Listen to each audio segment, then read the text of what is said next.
नवनीत चौरम गोपांगनानां जदकुल चौरम अनेक जन्मार्जित पाप चौरम चौरागर्दम पुरुषं नमामि। नारायणं नमस्कृत्य नरं चैव नरोत्तमं देवीं सरस्वतीं व्यासं ततो जयमुदीरयेत्। गिर को उठाय ब्रज गोपों को बचाए लीन हो, अग्नि से उबार पांडु बालक मझारी के। राखो गज घंटा तले और बालक विहंगम को,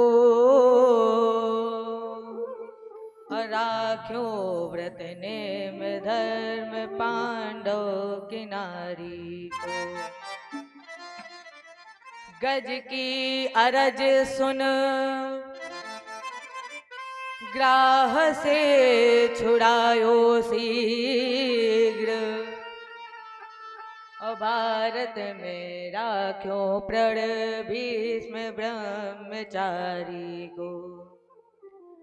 तीन विध तापहारी संत सुखकारी है जो, अमोह तो भरोसो वाहि श्यावले बिहारी को। हे पारथ के सारथी लाखों बार प्रणाम, आकर डोर संभारिए मन की छुट्टिए लगा। भगत भक्त भगवंत गुरु चतुर नाम बपेक, अतिन के पग बंदन किए नासक विघ्न अनेक। करहु प्रणाम करम मन वाणी, करहु कृपा सेवक सुत जानी। अतुलित बलधामम स्वर्णशैलावदेहं, अधनुज बन कृशानम ज्ञाननामग्रगण्यं। सकल गुण निधानम वानराणामधीशं, रघुपत प्रिय भक्तम वात जातम नमामि। रघुपत प्रिय भक्तम वात जातम नमामि। जय बोलिए गुरुदेव भगवान की जय हो। कृष्ण भगवान की जय हो। रामचंद्र की जय हो। उमापति महादेव की जय हो। आदिशक्ति दुर्गे मैया की जय हो। भागवत भगवान की जय हो। बजरंग बली की जय हो। जय जय श्री राधे श्याम। जय जय श्री राधे श्याम। आइए सर्वप्रथम सभी भक्त अपने मन वाणी को पवित्र करें। अपने बिहारी जी अपने इष्ट अपने गुरु गोविंद से कहें, हे ठाकुर जी आपकी ये जो गलियां हैं वो हमें किस तरह से भाती है। हे बिहारी जी जब हम आपकी शरण में आते हैं तो आपकी शरण में आने के बाद सब कुछ भूल जाते हैं। सभी भक्त इस भजन के माध्यम से बिहारी जी से कहें, तेरी गलियों का हुआ आशिक, तू एक नगीना है। तेरी गलियों का हुआ आशिक, तो एक नगीना है। तेरी गलियों का हुआ आशिक, तू एक नगीना है। तेरी गलियों का हुआ आशिक, तो एक नगीना है। तेरी गलियों का हुआ आशिक, तू एक नगीना है। तेरी नजरों से मुझको ये जाम पीना है। तेरी नजरों में सावरे जाम पीना है। तेरी गलियों का हुआ आशिक, तो एक नगीना है। तेरी गलियों का हुआ आशिक, तू एक नगीना है। जय हो।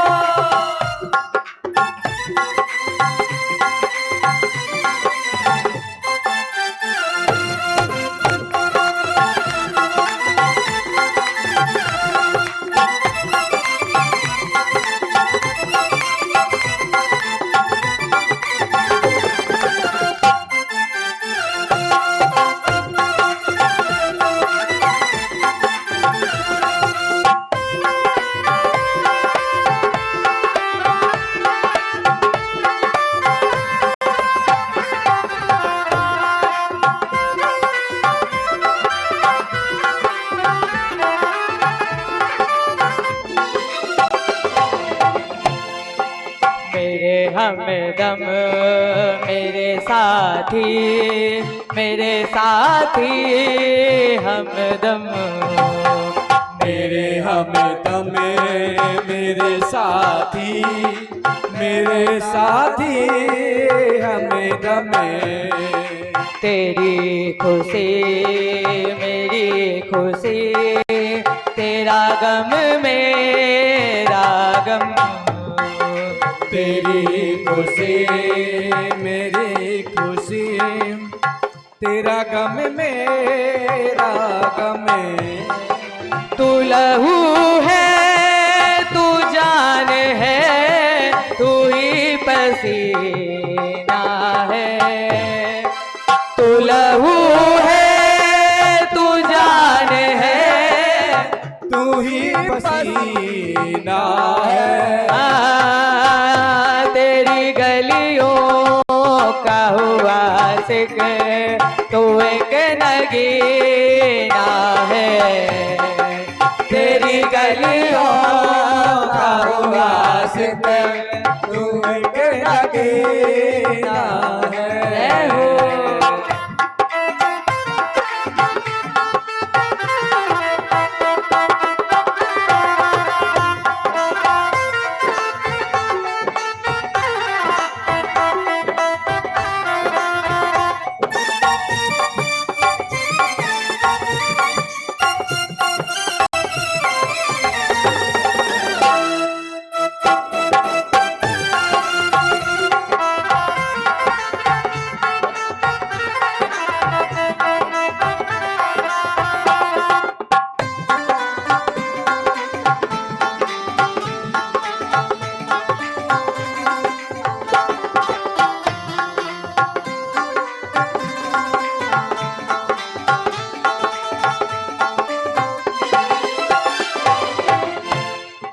तेरे बिना एक पल भी मैं जी नहीं सकता। तेरे बिना एक पल में जी नहीं सकता। ये जुदाई दर्द को भी मैं सकता। ये जुदाई ये दर्द को पी नहीं सकता। तेरी गलियों में सावेरे जीना मरना है। तेरी गलियों में सावेरे जीना मरना है। तेरी गलियों का वास्ते तू एक नगीना है। तेरी गलियों का हुआ सिके तू एक नगीना है। तेरी गलियों का हुआ सिके तू एक नगीना है। तेरी गलियों का हुआ सिके तू एक नगीना है। तू लहू है तू जान है तू ही पसीना है। तू लहू है तू जान है तू ही पसीना है। ओ तेरी गलियों का हुआ सिक तू एक नगीना है।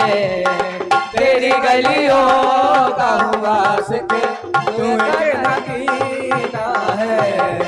तेरी गलियों का हुआ सिके तू एक नगीना है। तू एक नगीना है। तू एक नगीना है। तेरी गलियों में सावरे जीना मरना है। तेरी गलियों का हुआ सिक तू एक नगीना है।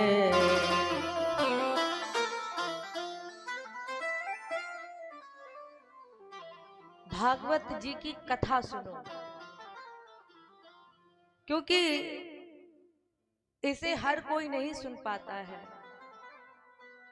राम कथा के 23 अधिकारी जिनके सत्संगति प्यारी। इसलिए जब भी मौका मिले क्षण प्रतिक्षण पियो पीवत भागवत। जब भी आपको मौका मिले तब आप भागवत जी की कथा सुने।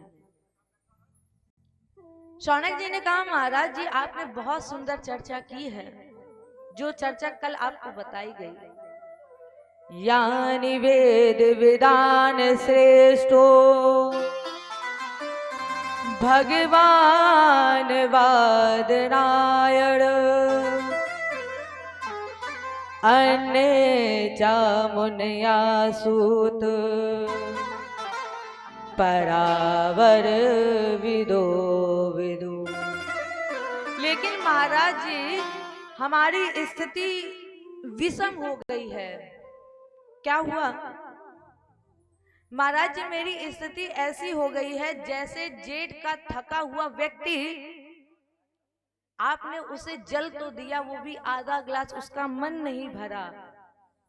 इसी प्रकार महाराज जी मेरी दशा हो गई है। आपने मुझे ज्ञान दिया और इस ज्ञान को सुनकर महाराज जी मेरे मन में जिज्ञासा पैदा हो गई। इसलिए मेरे 6 प्रश्न महाराज जी। सबसे पहला प्रश्न मेरा है कि मनुष्य के परम कल्याण का साधन क्या है। दूसरा प्रश्न है, हमारे हिंदू धर्म में बहुत से ग्रंथ हैं, बहुत से देवी देवताएं हैं, अब हम किसे पढ़े किसे ना पढ़े। महाराज जी हम भ्रमित हो जाते हैं, किसकी पूजा करें किसकी पूजा ना करें। तीसरा प्रश्न है, वो अजन्मा है अविनाशी है, फिर उसका नाम कैसे पड़ा,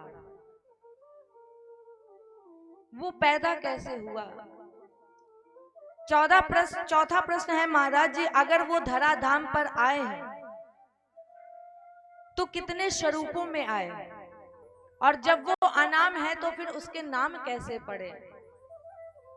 पांचवा प्रश्न है, भगवान के 24 अवतारों में से एक अवतार है श्री कृष्ण जी का।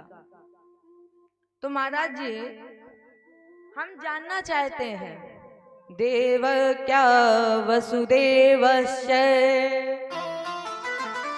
जाको यस चिकित्सा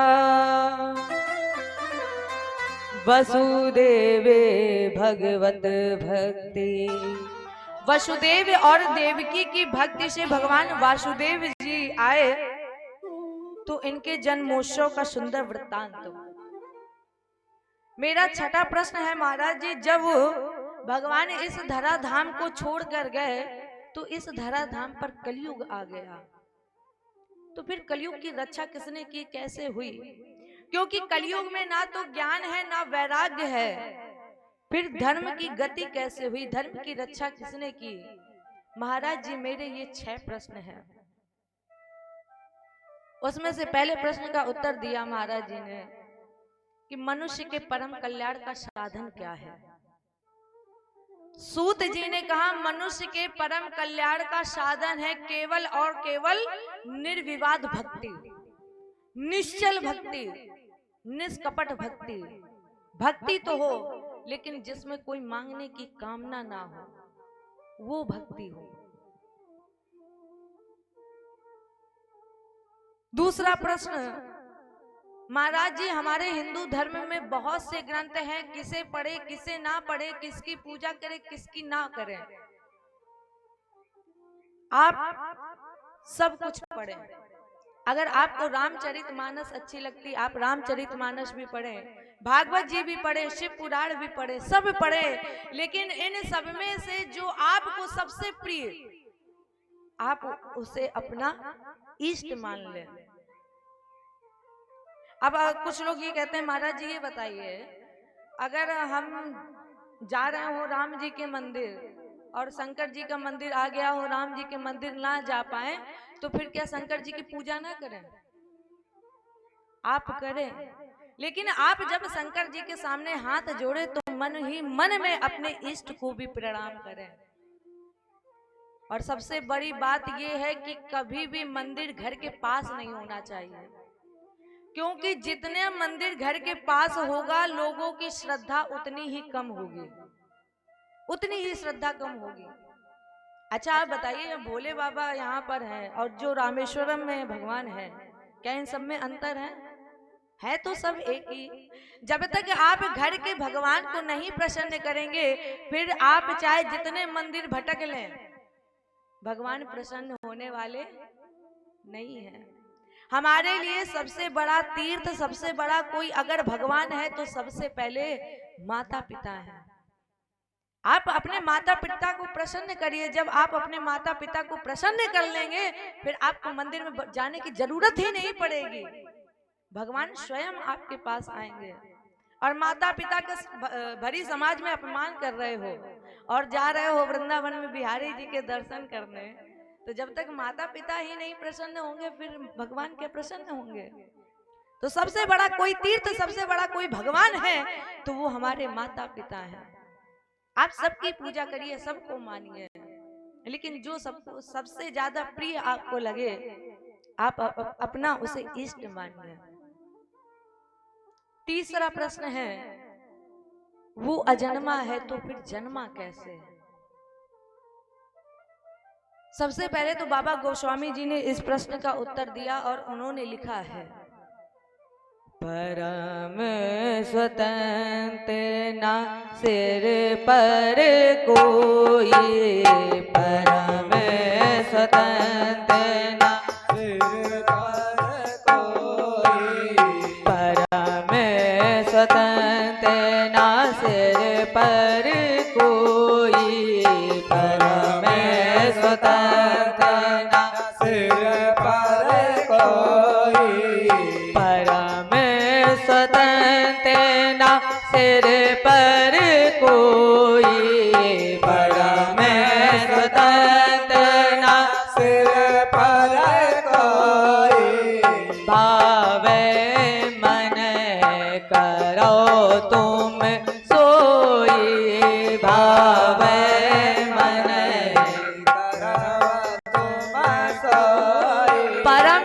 स्वतंत्र न सिर पर कोई, भावे मन करो तुम सोई। परम सत्ता रस परम सत्ता है, परम स्वतंत्र रस। परम सत्ता होने के कारण उसे किसी आदेश की आवश्यकता नहीं है, किसी भी आदेश की आवश्यकता नहीं। तो फिर जन्मता कब है? बोले जब जब होए धर्म के हानि, जब जब होए धर्म के हानि, जब जब होए धर्म के हानि, जब जब होए धर्म के हानि, बारही असुर अधम अभिमानी, बारही असुर अधम अभिमानी, तब तब धरि प्रभु विविध शरीरा, तब तब धरि प्रभु विविध शरीरा, तब तब धरि प्रभु प्रभु धरि धरि प्रभु, तब तब धरि प्रभु विविध शरीरा, तब तब धरि प्रभु विविध शरीरा, हरहि के पानी दे, हरहि के पानी दे सजन पीरा, हरहि के पानी सजन पीरा। जब जब होए धर्म के हानि, बारही असुर अधम अभिमानी, तब तब धरि प्रभु विविध शरीरा, कर हरहि कृपा निधि सज्जन पीरा। तब तब आता है कब? जब अधर्म बढ़ता है, धर्म की स्थापना के लिए धर्म संस्थापनाएं, जब जब अधर्म बढ़ता है तब वो धर्म की स्थापना के लिए इस धराधाम पर आता है। अगला प्रश्न, भगवान इस धराधाम को छोड़कर गए तो धर्म की रक्षा कैसे हुई? इसके लिए राजन तुम्हें परीक्षित के प्रश्नों का उत्तर श्रवण करना चाहिए, जो सुखदेव जी ने राजा परीक्षित को श्रवण कराया। सूत जी ने कहा महाराज सुनाइए। सूत जी ने कहा उसको सुनने से पहले आप ये जानिए कि भागवत जी की कथा, श्रीमद् भागवत कथा है क्या? क्या है ये कथा? भागवत जी की कथा समस्त बीमारियों की औषधि है। दैहिक दैविक मानसिक, चाहे होए भव की व्यथा, सब रोगन की औषधि एक है श्रीमद् भागवती कथा। भागवत मन को शांति देने वाली समस्त बीमारियों की एक औषधि है, एक दवा है। इसको किसने लिखा, क्यों लिखा, इसके लिखने का उद्देश्य क्या है, सबसे पहले आप ये जानिए। इसके बाद हमें कथा को श्रवण करना चाहिए, क्योंकि कल ही आपको बताया था, बिन जाने होए ना प्रतीत, बिन प्रतीत होए नहीं प्रीति, बिना प्रीत ना भक्त तड़ाई, बिन खगपति जल चित की नाही। भागवत क्या है? भागवत में वर्णमाला के 4 अक्षर हैं, भ, ग, व और ता। भा माने भक्ति, गा माने ज्ञान, वा माने वैराग्य। और जब आपके अंदर भक्ति होगी, ज्ञान होगा, वैराग्य होगी, तब भागवत जी की अंतिम गति है ता। ता माने त्याग। जब एक मनुष्य के अंदर भक्ति ज्ञान वैराग्य की पराकाष्ठा होगी, तब अपने आप ही उसके अंदर पैदा होगा त्याग। और त्याग हमारे और आपके लिए केवल मुक्ति का एक साधन है। या भागवत जी का दूसरा मतलब है, भागतस् सर्वलोकेषु गतिर्तस्य अलौकिकी, वरदं सर्वशास्त्रेषु तदस्यामि भवान् कुतो भागतस्य। भाव प्रकाश का सूचक है, तब वह निश्चित है भव सागर से पार हो जाता है, जिसका लेखन वेद व्यास जी ने द्वापर युग के तृतीय चरण में श्यामप्राश नाम के आश्रम पर देवर्षि नारद जी की प्रेरणा से किया। इन्होंने अपने पुत्र सुखदेव जी को इस कथा को श्रवण कराया। सुखदेव जी राजा परीक्षित को कथा सुनाए। कब? यदा मृदे कौरव संजयानाम वीरे सतो वीरगतं गतेषु ब्रकोदरा विगदा पिरसै भगरोरुदण्डे धृतराष्ट्रपुत्रे। यदा मृदे कौरव, जिस समय महाभारत का युद्ध हुआ और महाभारत के युद्ध में महाबली भीम ने दुर्योधन की दाहिनी जंगा तोड़ दी, और जब युद्ध हुआ दाहिनी जंगा तोड़ दी तो महाभारत के युद्ध का यहीं विश्राम हुआ। महाभारत क्रांति की कथा है, और राजन जब जब क्रांति होती है परिणाम शांति में ही आता है।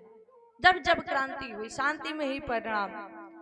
तो महाभारत में क्रांति हुई, और जब क्रांति का विश्राम हुआ तो श्रीमद् भागवत रूपी अमर शांति का संदेश वेद व्यास जी के द्वारा नारद जी की प्रेरणा से हुआ। महाभारत का युद्ध हुआ। महाभारत का युद्ध दो भाइयों का विवाद ही है। जिस समय भीम की गदा से दुर्योधन की दाहिनी जंगा टूट गई, दुर्योधन के मित्र थे अश्वत्थामा। दुर्योधन ने अश्वत्थामा से कहा, मित्र जब तक मैं भीम के सर को नहीं देख लूंगा, पांचों पांडवों को मार कर नहीं लाओगे, तब तक मुझे शांति नहीं मिलेगी। अश्वत्थामा ने प्रतिज्ञा कर ली कि जब तक मैं पांचों पांडवों को दुर्योधन के सामने नहीं ला देता तब तक मैं शांति से बैठूंगा नहीं। लेकिन अश्वत्थामा भूल गया था, जाको राके साया मार सके ना कोई, और बाल न बाका कर सके चाहे सब जग बैरी होए। भगवान कृष्ण ने केवल अर्जुन के रथ को नहीं हाका है, बल्कि भगवान कृष्ण ने अर्जुन के जीवन रूपी रथ को हाका है। इधर बलराम भगवान कृष्ण जहां पांचों पांडव लेटे थे वहां पर द्रौपदी के पांचों पुत्रों को लिटा दिया। इधर भगवान कृष्ण अर्जुन के साथ गए। अश्वत्थामा आया और द्रौपदी के पांचों पुत्रों की हत्या कर दी। दुर्योधन के पास लेकर गया तो जैसे ही दुर्योधन ने सर को उठाया, दोनों हाथों से फोड़ा, दुर्योधन ने कहा, अरे अश्वत्थामा, ये भीम का सर नहीं है, तुमने ये अनर्थ कर दिया है। अरे भीम का सर कोई कद्दू थोड़ी ना है जो एक क्षण में टूट जाए। अश्वत्थामा अनर्थ हो गया है। अब इधर जब द्रौपदी आई तो जरा सोचिए उस मां पर क्या बीती होगी जिस मां के सामने पांचों पुत्रों की हत्या। द्रौपदी ने कहा, माता के पहले लाल मरे और ये नियम न मैं चलने दूंगी, और बूढ़ों के पहले बच्चों की किस तरह चिता जलने दूंगी। कन्हैया, मैं वो गैया हूँ जो बिन बछड़े के रह नहीं सकती। अरे ब्रह्मा, इधर कन्हैया अर्जुन का हाथ पकड़े मुस्कुराते हुए आ रहे थे। कन्हैया ने पूछा, बहन क्यों रो रही हो? द्रौपदी ने कहा, कन्हैया तुम्हें कुछ बताने की जरूरत नहीं है, आप तो सब कुछ जानते हैं। इधर अश्वत्थामा पश्चाताप में जा रहा था। माता शिशु नाम निधनम सुदानाम। द्रौपदी ने जैसे ही बताया कन्हैया को कि 5 पुत्रों की हत्या हो गई, अर्जुन भागा। इधर अश्वत्थामा पश्चाताप में भाग रहे थे। अर्जुन अश्वत्थामा के पीछे पीछे भाग रहे हैं।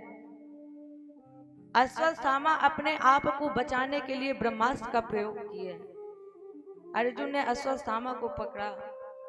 अर्जुन ने भगवान कृष्ण से कहा कन्हैया न्याय करो। भगवान कृष्ण ने कहा बाल हत्यारे की सजा क्या है? अर्जुन ने कहा बाल हत्यारे की सजा मृत्यु दंड है।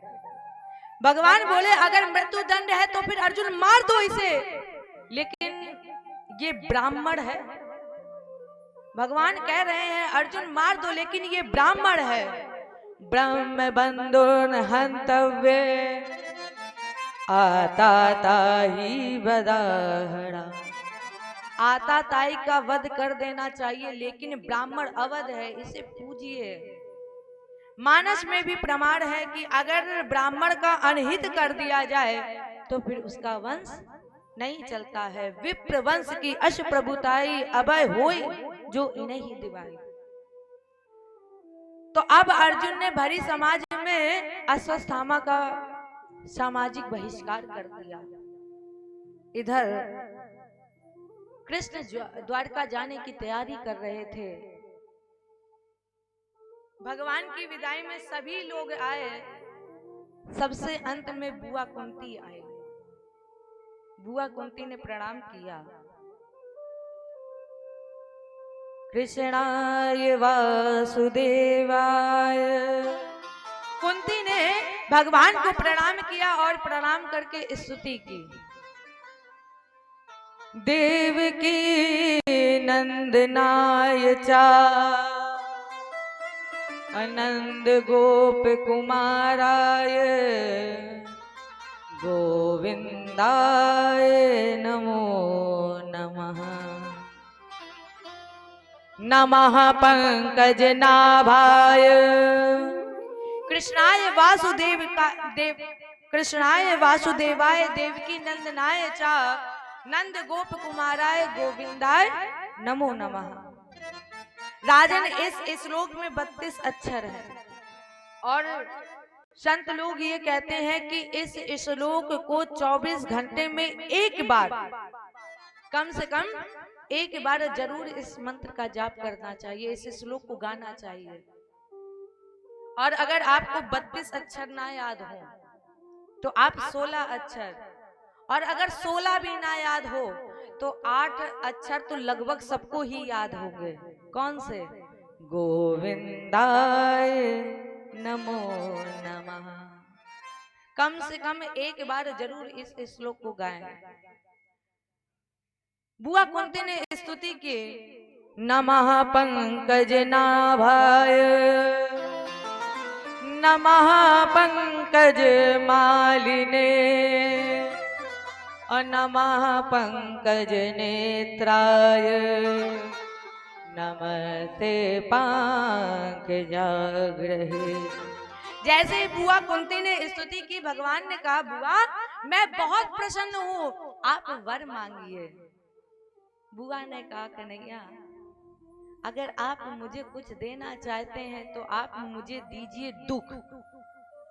अब राजन आप बताइए, आपके सामने परमात्मा खड़े हो और आपसे परमात्मा कह दे कि मांगो कुछ, तो सच सच बताइएगा आप लोग क्या मांगोगे? क्या मांगेंगे आप?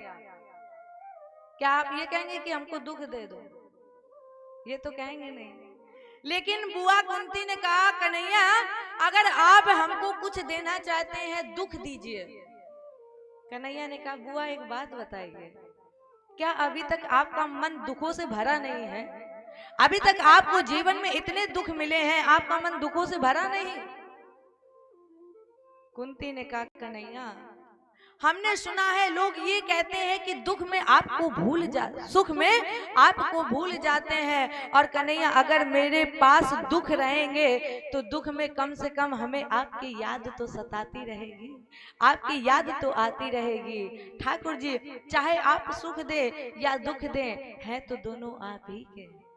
सुख भी तो तुम्हारे हैं और दुख भी तो तुम्हारे हैं।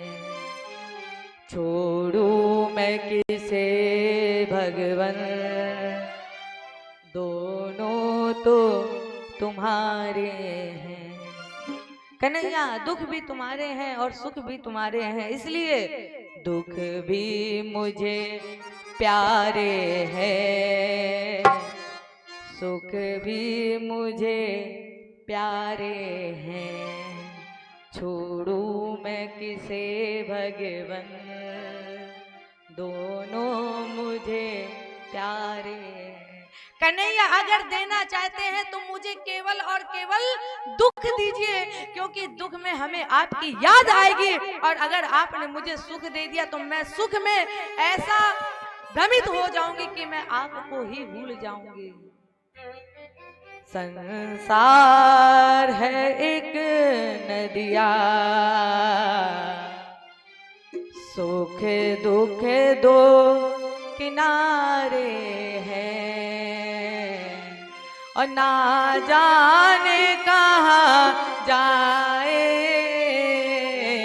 हम बहते धारे हैं। सुख भी मुझे प्यारे हैं, दुख भी मुझे प्यारे हैं। ना जाने कहाँ जाए दोनों मुझे प्यारे हैं। सुख भी मुझे प्यारे हैं, दुख भी मुझे प्यारे हैं। छोड़ू मैं किसे भगवन, दोनों ही तुम्हारे हैं। संसार है एक नदिया, सुख दुख दो किनारे हैं, ना जाने कहाँ जाए हम बहते धारे हैं। कहाँ जाए हम बैठे तारे हैं। चलते हुए जीवन की रफ्तार में एक लय है, चलते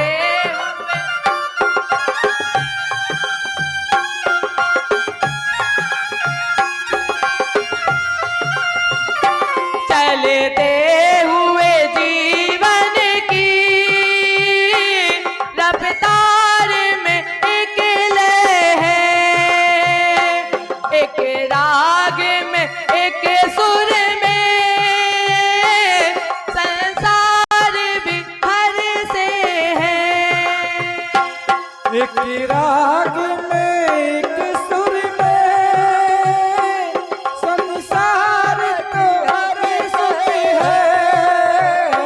संसार भी हर से है, एक तार पे कर विस्मय ये चांद सितारे हैं, ना जाने कहाँ जाए हम बहते धारे हैं। ना जाने कहाँ जाए हम बहते नारे। जय हो।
से सब आते हैं और जब अपना मतलब निकल जाता है तो आपका साथ छोड़कर चले जाते हैं।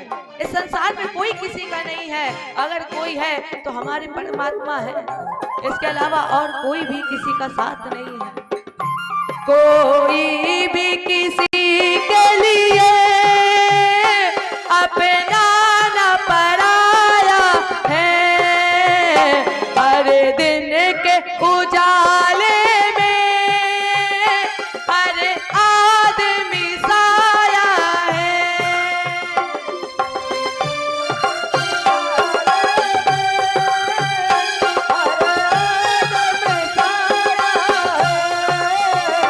हर दिन के उजाले में हर आदमी साया है, हर आदमी साया है। कुदरत भी तो देखो यहाँ, ये खेल पुराने हैं, ना जाने कहाँ जाए हम बहते धारे हैं, ना जाने कहाँ जाए हम बहते धारे हैं। जय हो प्यारे की।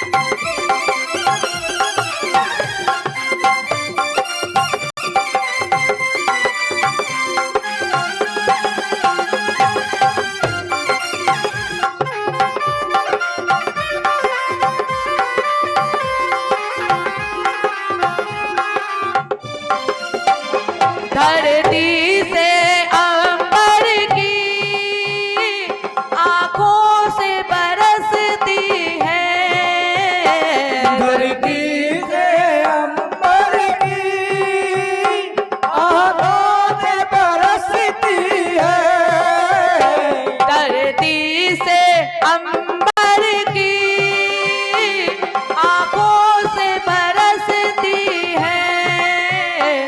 एक रोज यही बूंदे फिर बादल बनती है, रोज नहीं बूंदे फिर बादल बनती है, फिर बादल बनती है। इस बनने बिगड़ने के 10 तोड़ भी जागे हैं, ना जाने कहाँ जाए हम बहते धारे हैं, ना जाने कहाँ जाए हम बहते धारे हैं।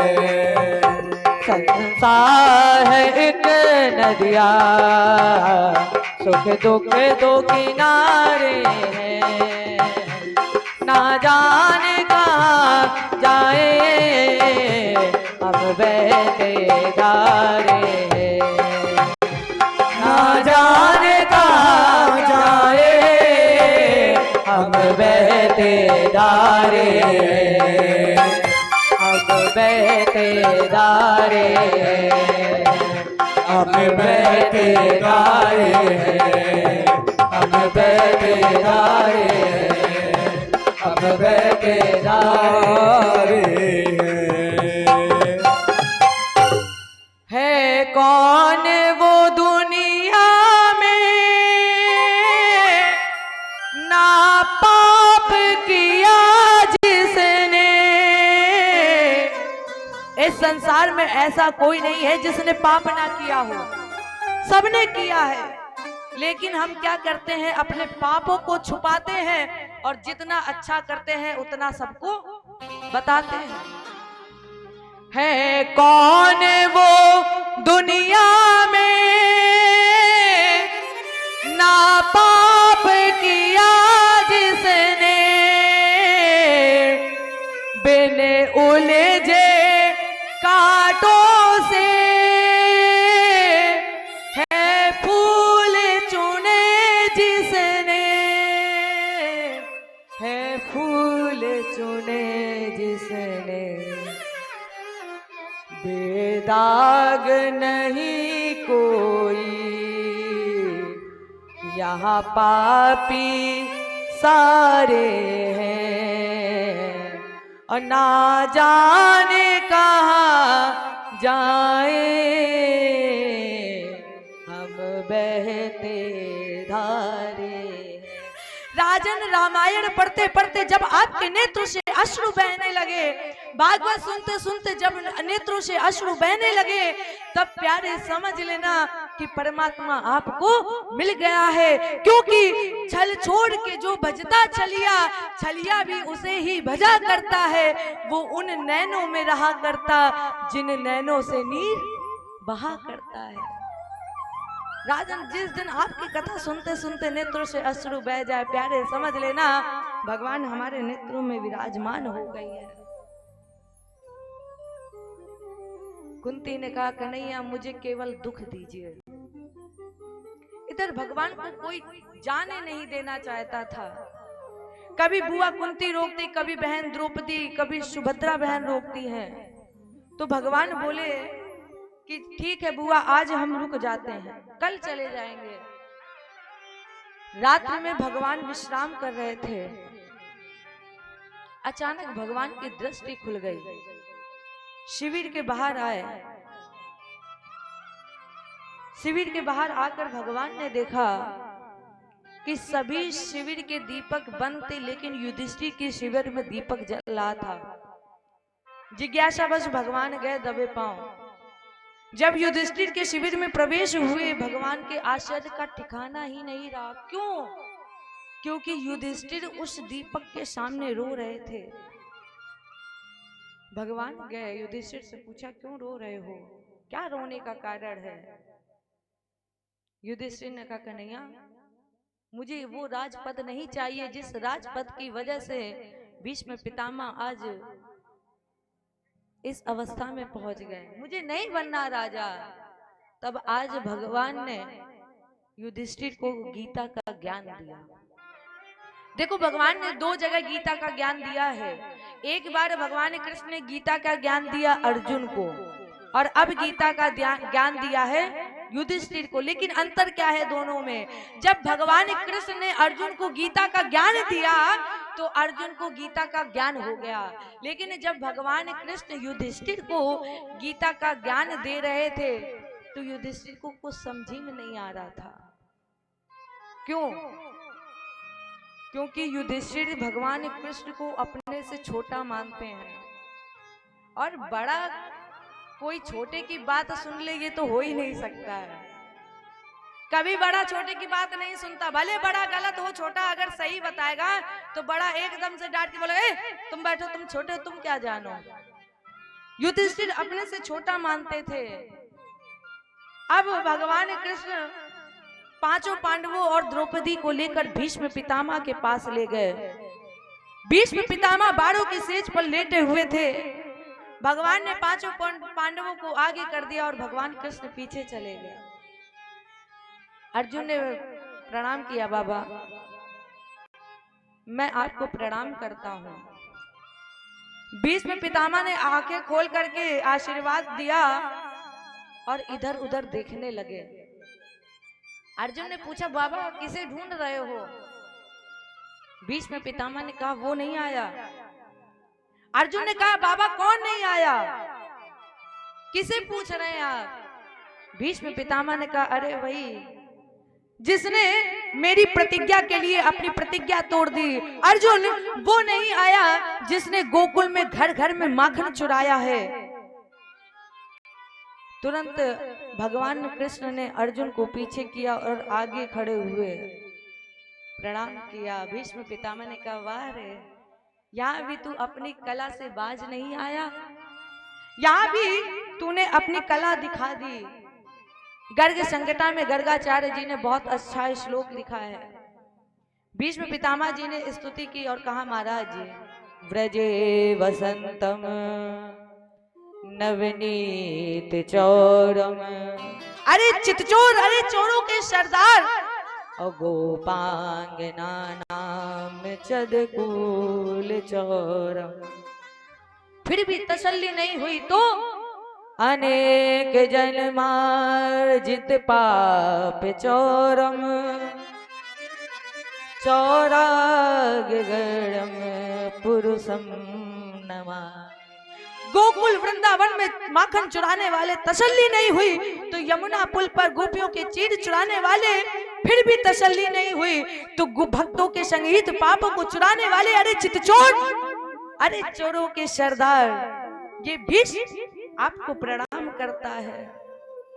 और इसी प्रणाम के साथ प्यारा सा छोटा सा भजन और अपनी वाणी को यहीं विश्राम।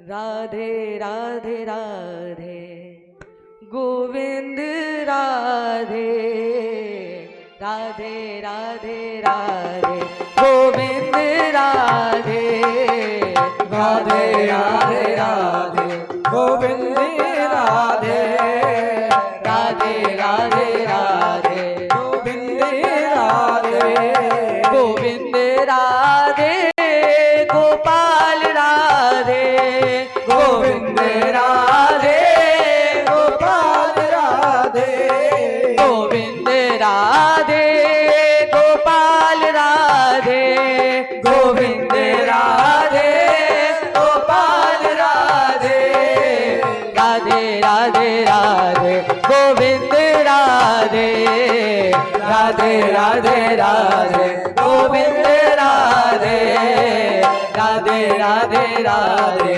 गोविंद राधे, राधे राधे राधे गोविंद राधे, राधे राधे राधे गोविंद राधे, राधे राधे राधे गोविंद राधे गोपाल राधे, गोविंद राधे गोपाल राधे, राधे राधे राधे गोविंद राधे, राधे राधे राधे गोविंद राधे, राधे राधे राधे राधे